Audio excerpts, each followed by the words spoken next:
Hey guys, this is Aiden, the designer here. So today I'm going to be talking about the SP404.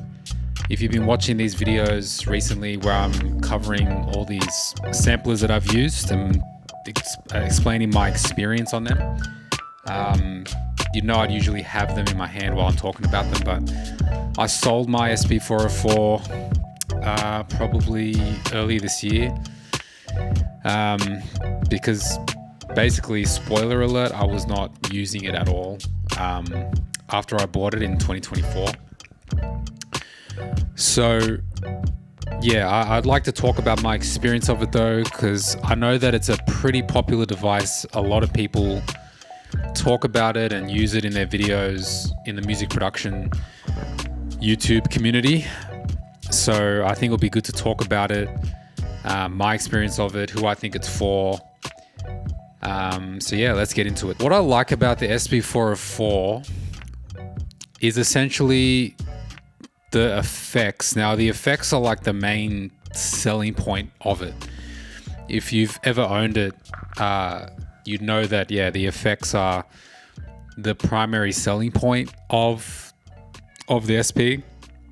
And they are very good sounding effects, very professional sounding, easily fit into like a live performance if that's what you're going to do. Yeah, so the effects are really, really good quality, good amounts of effects as well. I really like how there's a good selection of effects for you to use. Yeah, have nothing more to say on the effects, just quality. I used to like there's like a beat, I think it's a beat repeat one or a stutter effect that sounded really cool. There was a tape stop effect that sounded cool that I used a lot. The reverbs, the choruses sounded so good. I loved them so much. But yeah, overall the effects are clearly the main strength of this device for sure. Like, I know that, yeah, people just buy it for the effects, don't even use it for the sequencing part of it or anything else. So yeah. So another thing I like on the SP is the sample chopping. I found the sample chopping on the SP404 quite intuitive, quite easy. Just to go and record a sample in, select how many chops you want, how many regions, or you can do like a manual chopping aspect of it if you want as well. It was all very simple. It was nothing too hard to navigate or understand. In fact, it was a lot easier than learning the MPC, if I'm being really honest. And I love the MPC. MPC is my go-to sampler these days. But yeah, I found the sample chopping quite easy. I liked aspects like how it had like the zero cross point on there, which is this is the first sampler that I've used that I found that feature is even a thing. So for people who don't know, I think it's called zero cross.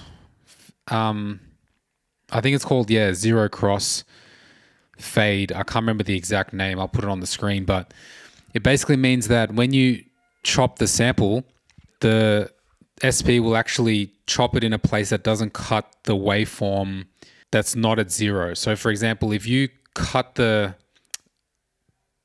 waveform in a place where it's on an actual wave on the waveform, you'll hear a clipping sound, and then that's going to be very noticeable. So it tries to guess where the 0 point is, where there's no waveform, and then it chops it there, like the closest point to where the 0 is, and then you won't have that clipping, that clipping sort of sound, that pop sound that you have to fade out if you don't correct it. So I really, really like that aspect of it too. I also liked the size and the portability of the SP404. I think that the size was really, really accessible, really made it easy to just slot it in anywhere, fitted next to any other sampler or hardware device that you want to use it with.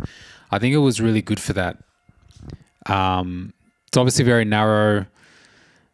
Screen is small, but I don't mind that. I actually don't mind a small screen like that. I found the portability really good. I remember taking it before my basketball games on Sunday. And I would take it and just quickly cook up some ideas before my game. And I found it really enjoyable. I thought it was a really enjoyable experience to take it around. I even bought a case for it that I still have, actually. It's a good case. And I took that with me to places and I made beats, just remotely, which is something that I really enjoy doing. One thing I will mention is the battery. So it has a battery compartment on the back of it to put in AA batteries. But the problem I found is that the batteries don't power it enough. So you have to either use a power bank like I did, or just not use it.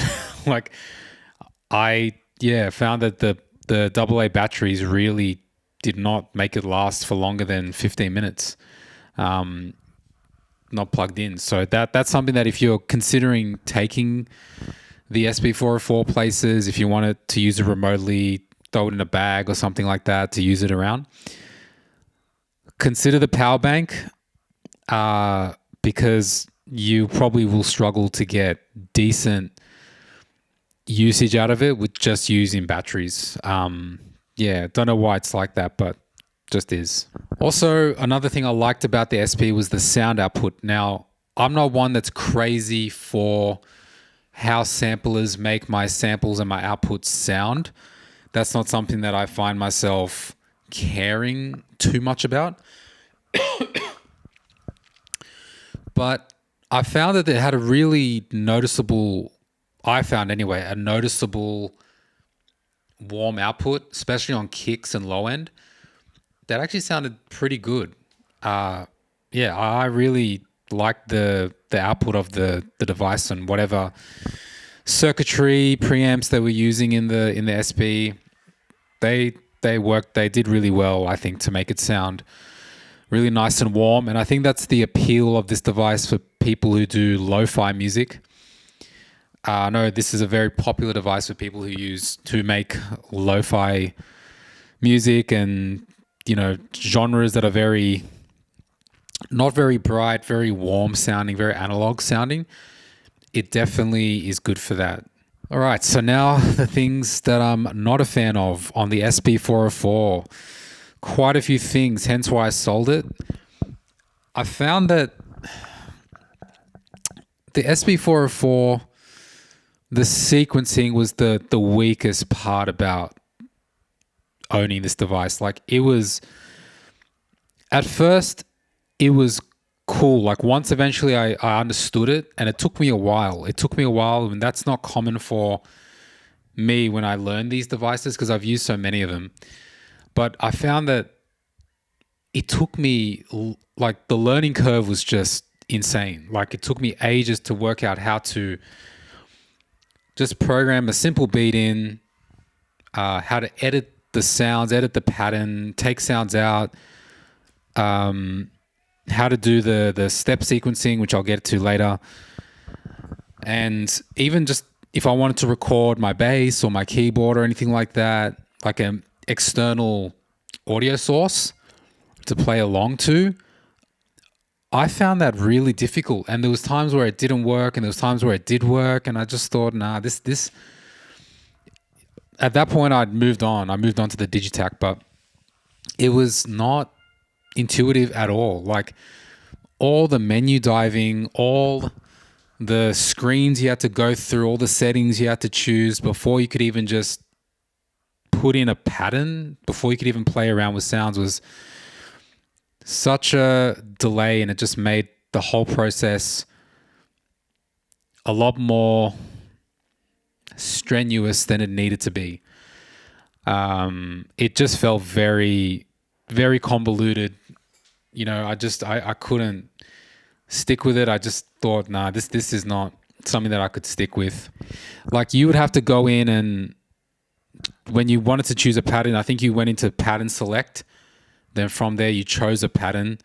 Then it came up with a screen to select your tempo and the strength of the quantize and the swing strength and all this stuff. And then from there you had the rehearse mode, I believe it was, or you had the count, or there was another screen, I can't remember. But if I'm remembering correctly, I think you'll go to another screen, and then from there you'd go to the count in. And then the counting would happen, and then you'd have to select in rehearse mode if you weren't ready to play it in, or sometimes it would record straight away. And it was just, overly convoluted to the point where I stopped using it, and I just eventually, just moved on. Yeah, the sequencing on the SP404 is really not something that I would personally buy the device for. I know a lot of people share that opinion. And I'm sure there's people who use it for sequencing beats, and that's cool. Like, more power to you if you use the SP404 in that way.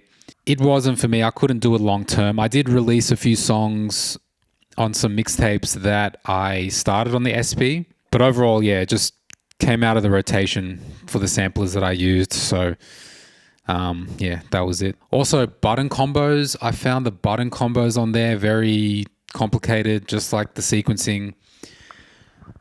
For some reason, to mute a pad or pads involved a 3-button combo for some reason. I was so confused by that and didn't understand why you needed 3 buttons. And there was no dedicated mute button, despite the whole interface just being crammed with buttons and secondary features.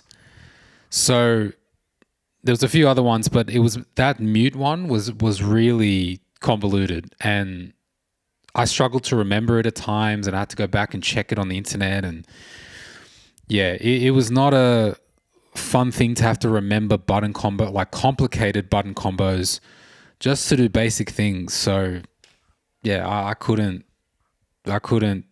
stick with it on that level. Another thing that I didn't like about the SP404, and I've noticed people don't talk about this online, is the plugin that you can download from Roland, like a dedicated SP404 plugin.